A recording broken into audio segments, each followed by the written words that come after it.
Hey guys, and welcome to my YouTube channel. My name is Leah Lauder, and I'm a mega church cult survivor. And I spent 18 years in what I thought was a church, and it ended up to be a cult. So now I'm online and I'm exposing them up. And I'm also on my TikTok live. So if you hear me kind of greeting people, saying hello to people, engaging with survivors, that is because I'm on the TikTok live. All right, so I came to the realization I was in a cult during the pandemic. I got recruited shortly after my boyfriend got unalived in police custody, and here I am today exposing them online. As I've been coming on exposing the various different tactics in the church cult, more survivors have come forward and we've formed the collective Lucia in the Cult. So just to give you a little recap on what I was discussing before, and if you want to go on YouTube, sorry y'all, if you want to go on YouTube and check it out, please feel free to. I'm trying to get you lot to so that you can see. Do you know what I mean? Wagwan behind. Okay. So what I discussed prior in the other part, and you can find it on my YouTube channel if you're watching this later on, or you can go onto my YouTube channel, Leah Lauder 777, and watch it, and the lives as well. You can watch them again. All right. So I've been thinking about why these street preachers are so aggressive. There was a street preacher that was very inappropriate to a girl. Oh, it's not in this one. Where he was groping her all over her, wouldn't leave her alone, etc.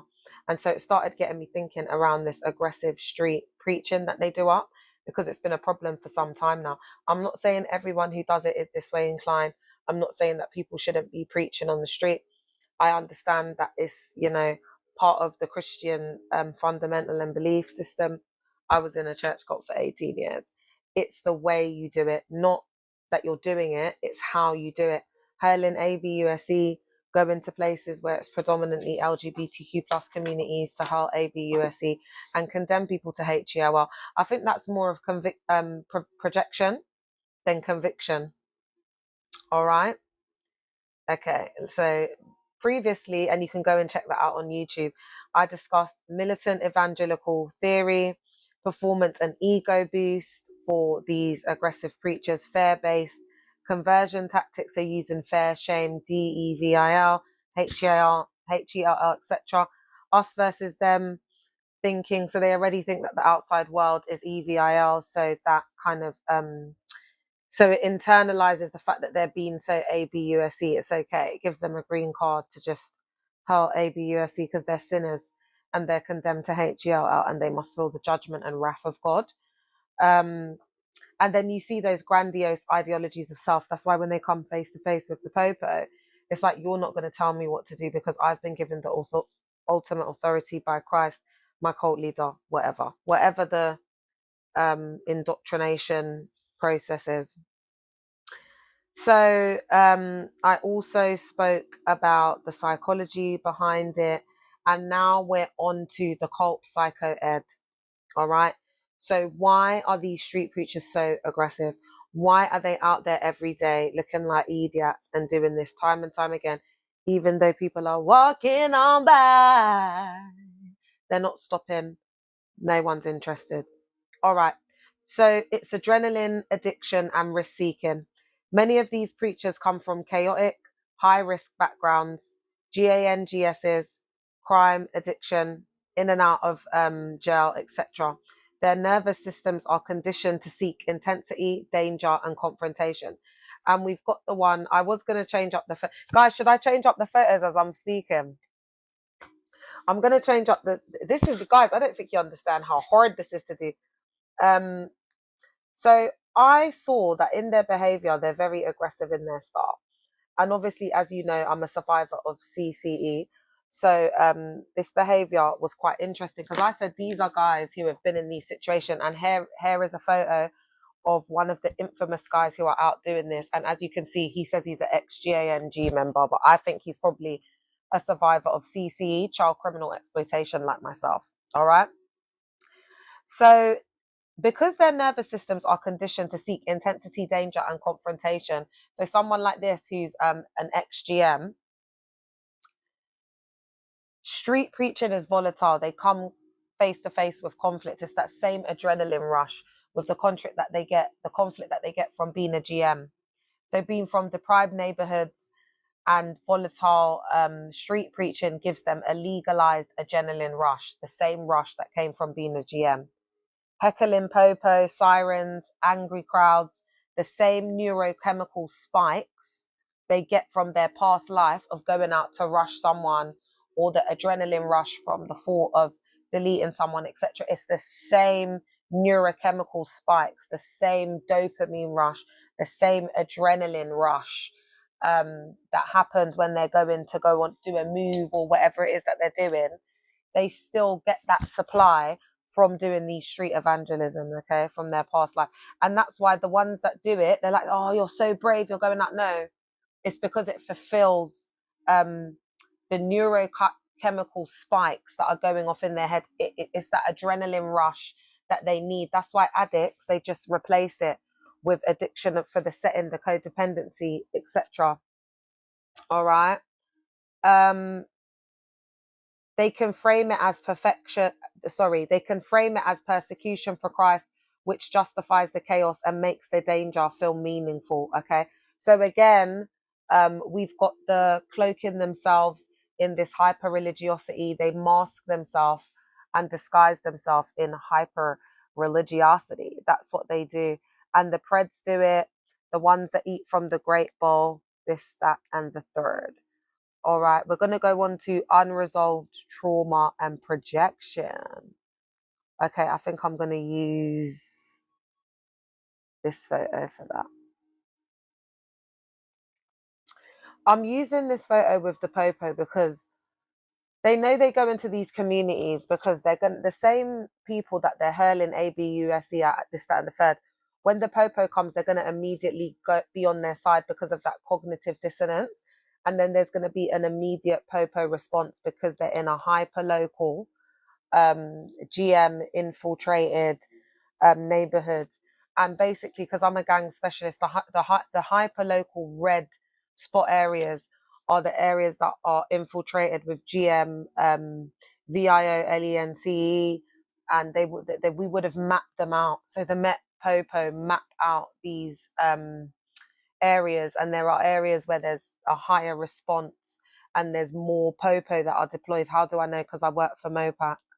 All right, I was managing millions of pounds of funding around this area, and I'm a gang specialist. My boyfriend unalived in police custody, so I went into the area of youth work and gang specialisms because I weren't afraid to work with these guys because I'd been, all of my exes are GM, so it just felt like, I'm just that girl again, but I'm getting paid to do what I do. And I've been really successful in it. The only reason I'm not working now is because of the trauma from the cult. So unresolved trauma and projection. Their aggression is often disguised as self-hate, and it's projected outward. Okay. So someone who was shamed as a sinner now flips the script, shaming others to escape their own guilt.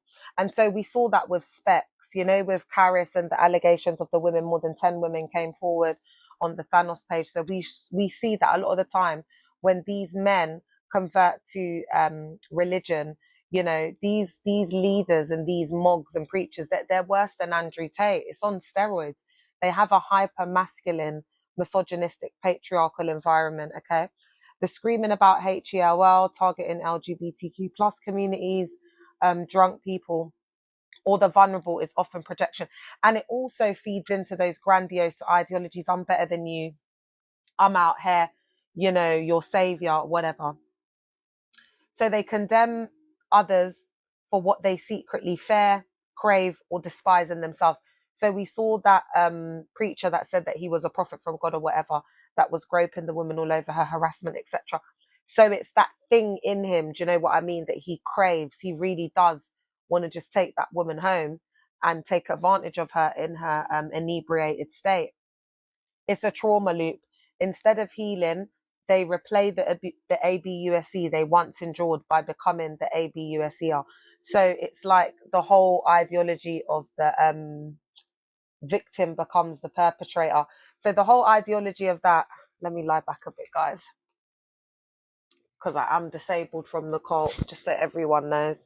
The whole ideology of that is that let's say, I don't know what background Jesse is from, but let's say that he came from a DV home. Yeah. Thanks for the follow, babe. And he watched his dad putting hands on his mum. Now, when he has relationship, he's going to see that he's internalized that as love. So he would then put hands on his girlfriend. I'm not saying this is what happened, but that's learnt behavior. Yeah. He's learnt that through social learning. So his psychosocial views of how he frames and sees the world, intimate relationships, etc., is through the lens of ABUSE as love. So when he's putting hands on women, it's like he's the victim because that's what he's seen growing up, but he turns into the perpetrator, the ABUSER. All right. And that's why we get these guys. It's second nature to them. It's natural to them. And they also crave that adrenaline rush. It's not easy to leave that lifestyle. Okay. And get that dopamine rush. All right. So there's an ideology here where it looks at the ex-sinner to soldier identity. Now, in these hyper-religious environments and just the whole rhetoric and ideological perspectives that are used to indoctrinate and radical the young people are very extreme in nature. Okay. And they get them to see themselves as soldiers. That's why these guys who are like they're not GMs but have been at risk of becoming a GM on the periphery, were proving themselves, were a foot soldier.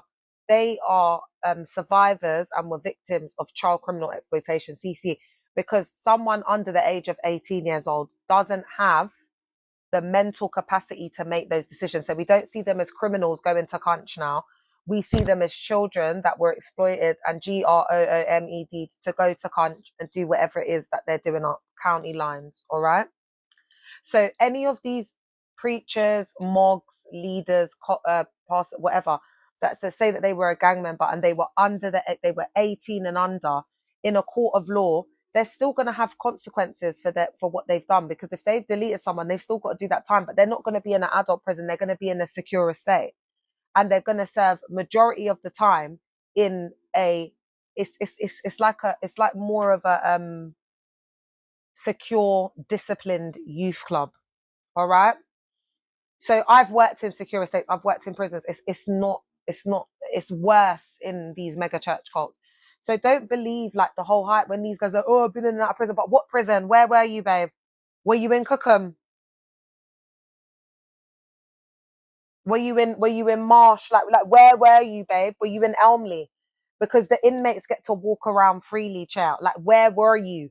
Because where you were, that also has something to do with something. Do you understand? So it's like I can't be played. Yeah? All right. Many ex-addicts or ex-criminals who turn religious latch onto a black and white mindset. So the us versus them, very black and white dogmatic thinking. They can't tolerate grey areas because ambiguity feels too unsafe. Street preaching offers a performance of transformation. I was the worst of the worst. Now I'm saved and look how bold I am. Feeding that narcissistic supply, ego, candy, grandiose ideologies of self. But rather they feed from the conflict. Okay. The louder and more aggressive they are, the more they prove to themselves and others that they're truly changed. Rage bait as currency. What I've noticed is that they can't help it. They're addicted to the views, to the rage bait, to the attention that they get. So they do put up these posts of them healing people and doing what they're meant to do when they're supposed to be out doing this. And they don't get hundreds of thousands of views. It's when the drunk man's there and wanting to put hands on them or, hey, Kayla, or whatever it is. That's what gets the views. So it's that rage bait. It's using people. It's exploiting people for rage bait. That's what it's doing. Okay. I'm going to put up another picture because I think this really personifies and exemplifies exactly what I'm trying to say here. So bear with me, guys. This guy was finging and blinding, ready chair. He was ready to put his paws on Jesse chair. All right. So the rage bait as currency is the whole ideology that social media algorithms reward outrage. They figured out that if they target vulnerable groups in deprived areas, they'll trigger arguments that will go viral. That's why they go out to like the LGBTQ plus spots, Brighton, where there's a strong LGBTQ plus community. They go to these kind of places like Croydon, places where they're going to get a reaction. Central London, they know that the popo are going to be there in a sec. That's what they're doing. It's the rage bait, it's the shock of it. So they'll trigger arguments and situations that will go viral. They got the whole of, was it West Croydon, shut down and lock off. This keeps them in a cycle of performative provocation. The angrier people get, the more views, the more validation, the more dopamine. It's a hit. They're addicted to it, okay? And TikTok is very addictive. Like, if you don't ground yourself and focus on, if your intent isn't pure and you don't have a focused mindset and good intention behind what you're doing, you can get swallowed up by this. So the angrier people get, the more views, more validation, more dopamine. It becomes less about God, more about clout, even if they cloak it in religious language. And people are starting to see that now. All right. So this is a big one. And guys, I'm reading this with you. So this is the first time I'm reading it. I'm really excited about this one. Pseudo martyrdom and narcissistic supply. Being yelled at, pushed, or arrested becomes a badge of honor. Woo, chair. It's like GMs. It's like GANGs. Like how many stripes you got on you for people that you've bodied and whatever. Guys, I have to use this language because this is a very techie, flamey live. They like to repart it up. You understand? I got 8 accounts just to speak my truth. So you might get like 2000s 90s slang, but don't laugh because I'm 38 years young and I was in a cult for 18 years. So you will get a laugh if anything, because you might hear some slang that you haven't heard for like 20 years. So stick around. You never know what you might find. So, all right, being yelled at, pushed, or arrested becomes a badge of honor. Look how much I suffer for the gospel. Look how much I'm risking my life. Look at so they get that. It's like that hero complex. Yeah, savior complex, grandiose ideologies of self, all being met at the same damn time. So do you see the dopamine and the adrenaline rush that they get, the supply they get from this? And then remember the crowds, etc. And then also, I think it's like that, like almost like when a married man is, committing adultery, and there's that, the risk factor of it, and not knowing what the day is going to bring or what they're going to come across. It's very addictive. So this feeds a savior martyr complex. They reinterpret rejection as proof that they're chosen by God. So they reinterpret rejection as proof that they're chosen by God. And there's a lot of scriptures that they can use to support this. Those that are rejected by man are rejected by God. People will hate you, they'll persecute you because of Christ. That's the transcendental belief system coming into it, where they've twisted and manipulated scriptures to fit their own agenda and motives, and it's become really dangerous, because in these the health, wealth and prosperity, Pentecostal, evangelical, whatever, they just make up the rules as they go along. They cherry pick. So it's become a thing where it's become like university, like just whatever your argument, as long as you can put the scriptures to back it up, and you say in Jesus' name, give Jesus a round of applause. It's working. Because people, for lack of knowledge, our people perish, unfortunately. In reality, it's narcissistic fuel, public attention, drama, and the power of commanding a crowd and being seen. Attention, bottom bees, banana riders, just wanting the attention. So targeting the vulnerable, they rarely go to the affluent middle class areas where people will ignore them. Instead, they choose places where pain, trauma, and instability already exist. They're going to West Croydon, where people are struggling to put a meal on the table. All right. They're dealing with someone in their neighborhood that was deleted, their son. In these neighborhoods, there's at least a couple people that that have lost a son, cousin, brother, whatever. And this is where they want to go and do this up. May God judge them. May God judge them. Vulnerable people are easier to provoke, easier to shame, trigger, less protected, which makes them the perfect stage for the preacher's performance. There's a predatory edge here. They exploit brokenness to build their own authority and narrative of victory. Because when you start to move into the things of God, you'll be judged differently. Because if someone's doing this as rage bait for YouTube, it's wrong. And we'll all be like, yeah, but the fact that you're doing it in the name of God and it's disguised and cloaked in that, that's why I said, I'm not, this is God that's going to judge. I'm just putting the information out there. You can do whatever you want, my love.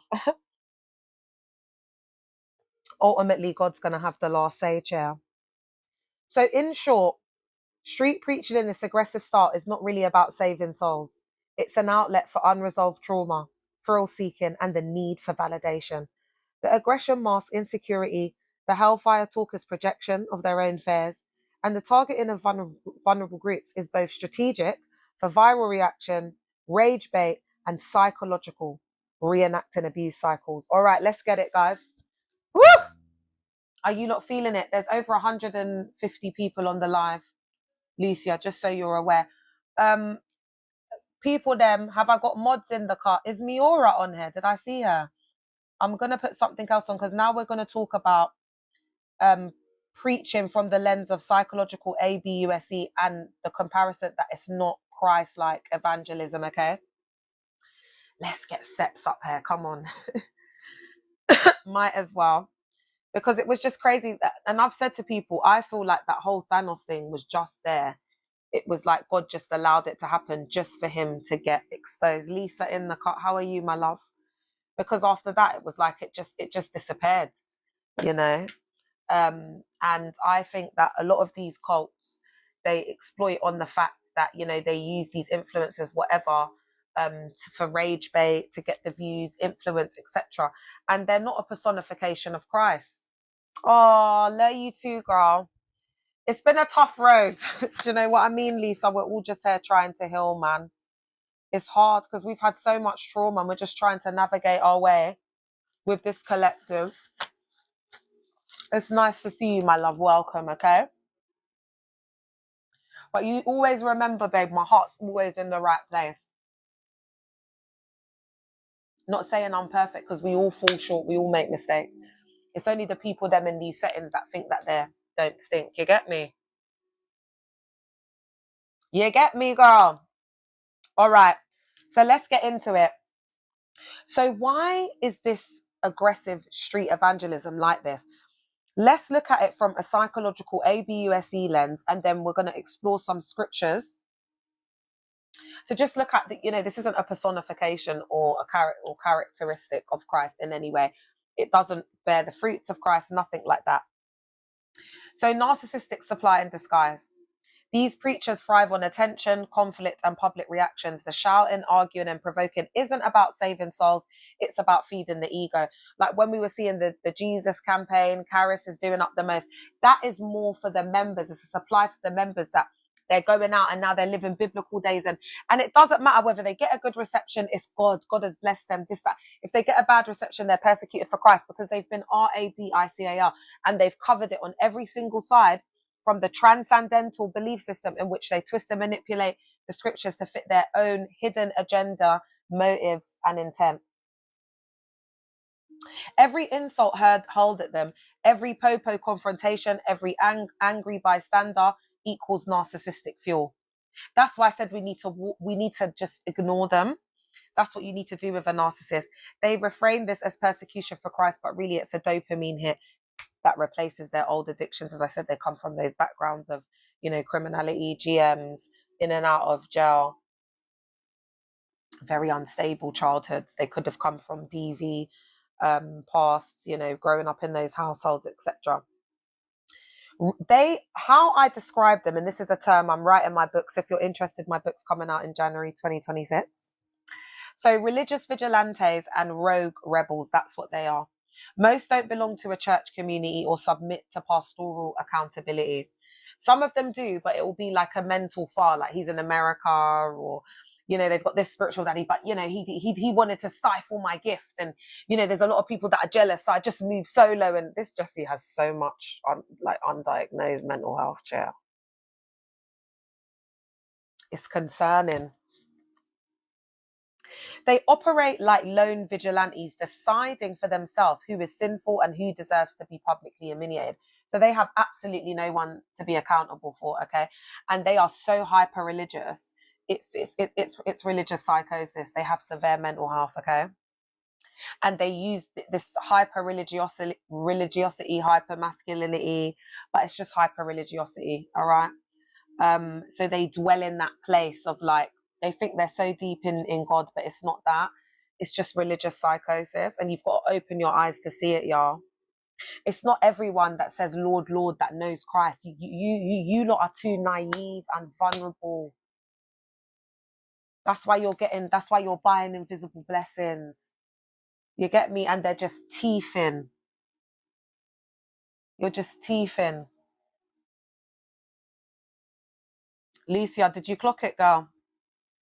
So in Christianity, believers are called to study and show themselves approved. 2 Timothy 2:15. But now we've got girls who were bottle girls 3 months ago, working the Mayfair stripping clubs, and now they're out, because they've been born again for 6 months, going and being the representative of the face of it all on TikTok, because they've got this seal. I call it the love bombing born again experience in my book.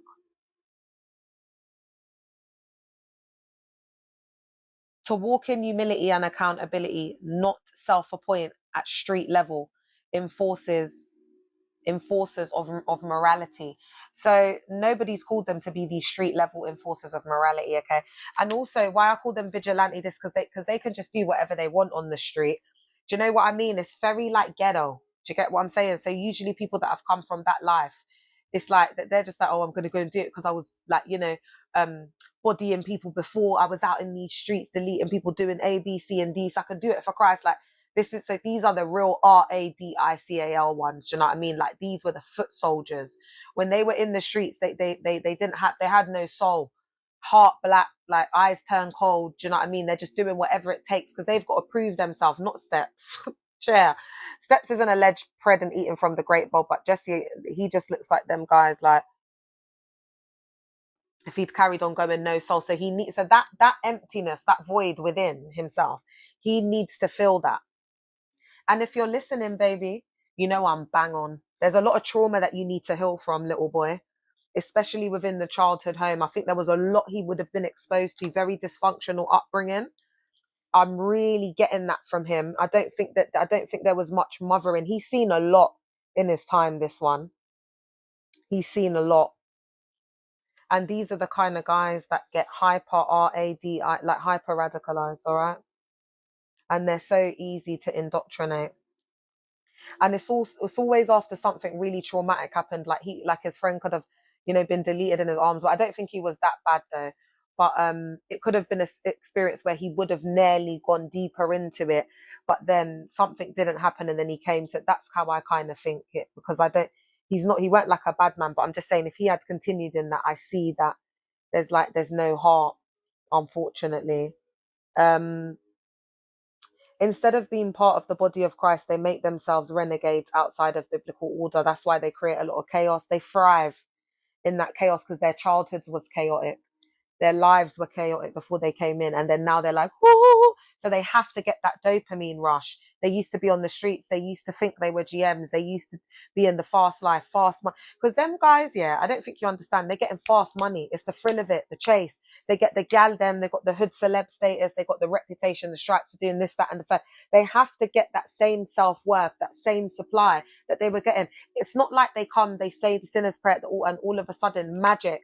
They've changed. That's not how it happens, guys. That's why we have so much eating from the great bowl, so much stuff happening in these settings, and have been happening for years and years and years, decades, thousands of years, in fact. Religious psychosis and delusion. So, is this the one? Have I got the other one? All right. Yeah. All right. I'm going to get onto that one. So let's talk about I know what picture I'm going to use for religious psychosis. Yeah, it's just a mess. Like, what they're doing up is just a blood clot mess. How are you doing this up in Brighton? In the square. This is Ollie. He's so All right. Religious psychosis and delusion. I've got a close up because people were busting up in the background. You might not be able to see comments for now, guys, because I just want to be able to show this on YouTube so they can. There's a picture to kind of tell a story for visual learners as well. All right. The aggression, screaming, and obsession with hellfire is less about the gospel and more about personal trauma spilling into religious expression. So this is more about trauma spilling into religious expression. It's all about projection as well. You remember that dusty guy that was hurling abuse, telling women that they were dressed like schmegs workers. They were going to HELL for it, groping the woman, being too touchy-feely, inappropriate behavior, etc. So that's a projection, because women like that would never give him the time of day. But because he's shouting and looking like an idiot, that woman's come to mock him. And so that's why she was there. It manifests as a kind of religious psychosis, paranoia. Everyone is against me. So it's like, oh, this is a Christian nation. The Pope are against me. These people are against me. You know, everyone's gone secular. The world is EVIL. That's their lens. That's their psychosocial view, because of how they present themselves and how they go out there and what they do. But because there's no accountability and they're delusional, they're not taking accountability for their actions. So the delusion is everyone's against me. I'm chosen. I'm a prophet. I've got this special calling from God, soldier for Christ, etc. And compulsion. I must shout or I'm failing God. I must be out on the... A lot of them carry a lot of guilt from the things that they've done before, and they feel like this is also overcompensation. All right. Oh, thanks, babe. I'm a mess. Thank you, babe. I'm so unwell. This creates conflict everywhere with Popo, the community, authority figures, the public. Instead of peace, it breeds chaos. Contradiction to Christ's example. I thought this was important to cover because they're not representing the faith in any positive way. That we're not seeing the characteristics or fruits of the Spirit. When these people are giving their lives or doing A, B, C, and D, like what's happening after? It's like a thrill. It's like a one-night stand. That's all it is. Jesus wasn't standing in the marketplace hurling ABUSE. He sat with the broken, healed the sick, and showed compassion. He ate with the sinners. He spoke under trees with the kids. You know what I mean? He spoke to the kids. He said, like, the kingdom of heaven is theirs. Do you get what I'm saying? Because of the innocence, like, and he said, be like humble, like a child. But they're just doing things to gratify self. It's about self gratification, lovers of self, for rage bait, for clout, for views. By this, all people will know that you are my disciples if you have love for one another. John 13:35. This isn't expressing the love of God. Like, give the woman some decency. This woman is so vulnerable. You can see it. And they're just taking advantage. The servant of the Lord must not strive, but be gentle unto all. 2 Timothy 2:24. Oh, but I've only got... Well, let me just do this last bit. I'm going to regret it if something happens. Blessed are the peacemakers, for they shall be called the children of God. Matthew 5:9. Shouting ABUSE, inciting altercations, condemning strangers to HELL directly opposes Christ's teachings. He was all about peace, love, forgiving people, taking the shirt off your own back. Guys, please like the live. Do what you can to support me. I'm on my last point and I need this for YouTube, so I want a clean recording. I'm going to risk it. I'm going to take the chance. Why it brings no salvation. No one is getting saved from being screamed at, hurled ABUSE. People welcome back. People get angry or feel humiliated, not transformed. As I said, people are in fight or flight mode. They're in survival. They're going to deprived communities. They're going to communities that don't believe in this. They're going to secularized hotspot areas, you know, where they know they're going to get a reaction. They know they're going to get this rage bait, okay? Real evangelism comes through love, relationship, patience, and example, not through public ABUSE. What they're practicing isn't evangelism, it's rage bait, performance, closer to harassment than ministry. So I'm gonna do the summary, and then I'm gonna restart the live, and then I'm gonna talk about how the vulnerable adults are exploited. All right. Jesus went out and preached the gospel and healed the sick, but not like this, my love. All right. He was moved with compassion. So when you put it together, aggressive street preachers are not ambassadors of Christ. They're ego-driven vigilantes addicted to conflict and attention. Their behavior reveals unresolved trauma, uncomplicated grief, and narcissism. They just put a bandage over the trauma, not the fruit of the Spirit. They operate outside of biblical teachings, create conflict with authority, and misrepresent Christ to the public, and are an absolute embarrassment. What they bring is not the gospel of peace, but a performance of rage, a counterfeit of spirituality that wounds rather than heals. And I'll be back. Give me 10 minutes. YouTube, please subscribe. I love y'all. I'll be back in 10 minutes, guys. Please follow and look out for the notifications. I might need to change accounts, but just look out on this account. If you see a video after, I'm changing. If not, I'll be back on here. Give me 10.